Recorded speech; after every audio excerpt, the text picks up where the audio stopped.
I love you, but I love God more! Kill your fellow Muslims! The Algerian government's tactic misfires.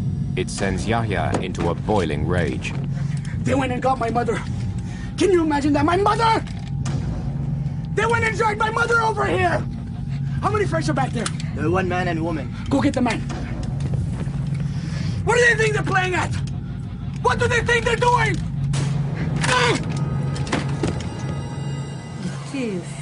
He was furious. He had no intention of changing his mind. Even the love of his mother, even his mother couldn't do anything. Until now, the terrorists haven't targeted any French citizens. But their time has come. 2 staff members of the French embassy are on board, a secretary and a young chef.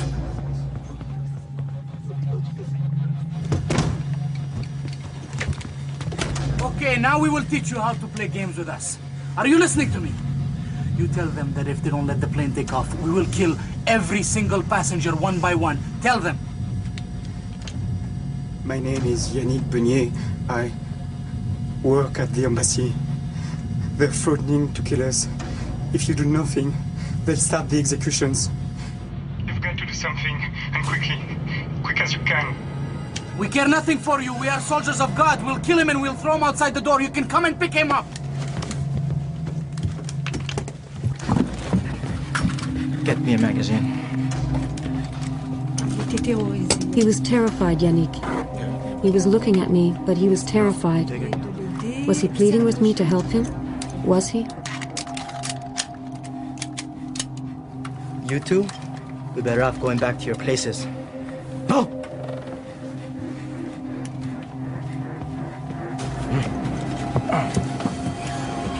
I was saying to myself, no, it's not possible. It can't happen like this. It's not possible.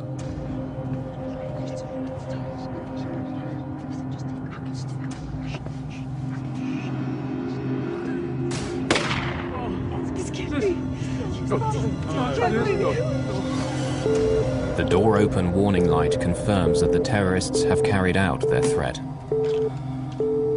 Air France 8969. You happy now? See what you get when you play tough.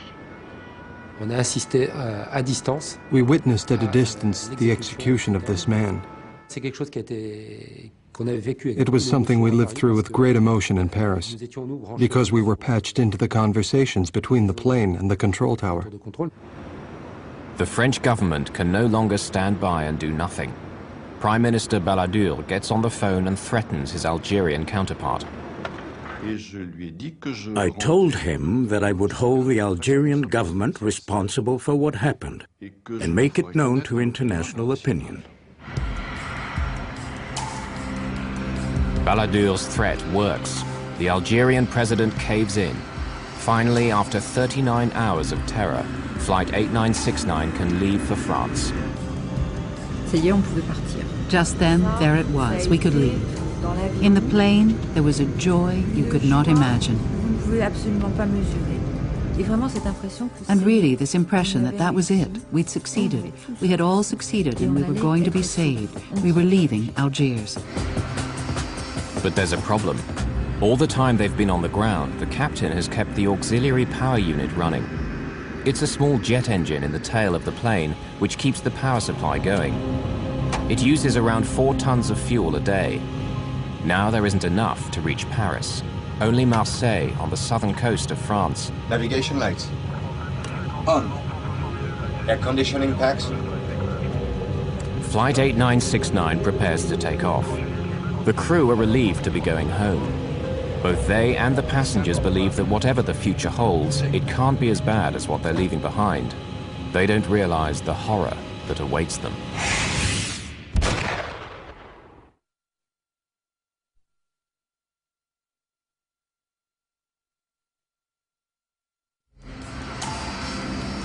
After 2 days of terror and the death of 3 passengers, the Algerian authorities are allowing Flight 8969 to leave for France.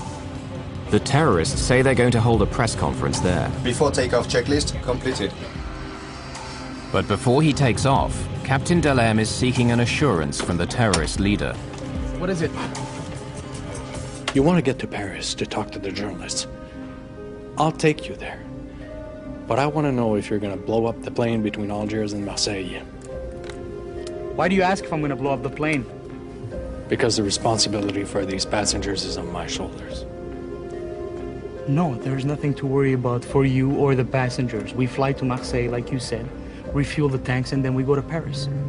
I give you my word. All right.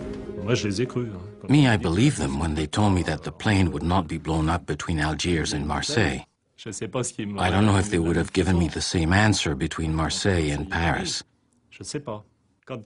When someone's got explosives, they're not for making a birthday cake.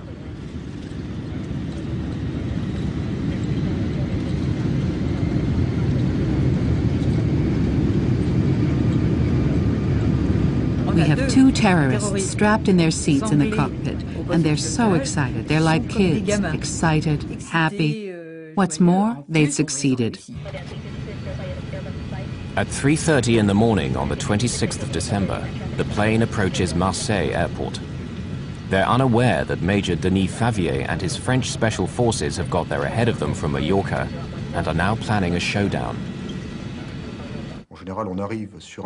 Normally you arrive on ground that's held by the enemy, but here it's the enemy who's going to arrive on ground where you are in total control. And that's a key element in the success of the operation. 50 feet. 20 feet. For the terrorists, it's the magic moment. We are landing in France. We'll get fuel. We'll get provisions to take off again and go to Paris, because that's the objective. The airport is very dark. There are the lights of the plane and the little car, the Follow Me car, which we follow, and we do not go to the terminal. The plane is being deliberately led away to a remote corner of the airfield. Tension is very high because the French government has received some alarming news. While the plane was flying towards France, we received other information, according to which the terrorists plan to use the plane to carry out an attack on Paris.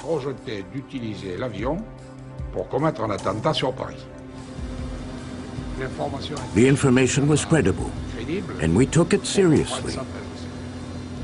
So the decision was made that no matter what, the plane would not take off from Marseille. No matter how high the price may be, the plane would not take off. We picked a very precise spot for the plane to park, and then we just played for time.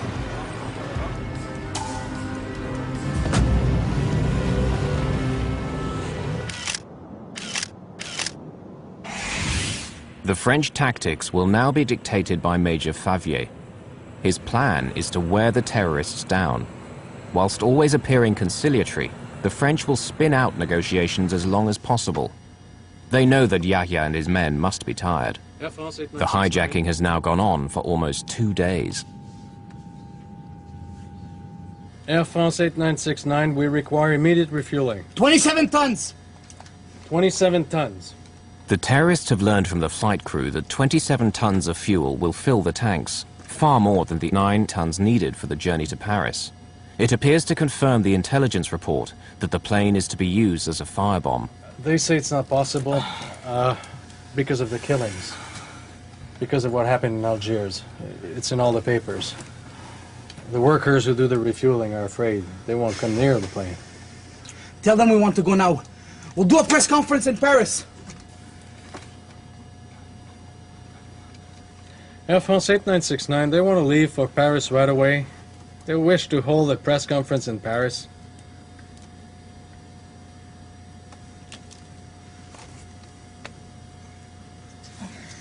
They say, why go to Paris while all the international press has come here to Marseille? They're all here. Why do a press conference in Paris? There's no point. We can do it here on the plane. Major Favier has baited the hook. Will Yahya bite? Tell them we want CNN. Tell them we want CNN. Air France 8969, they want to speak to CNN. The terrorists agree to a press conference aboard the plane. little realizing that it's all part of a clever plan.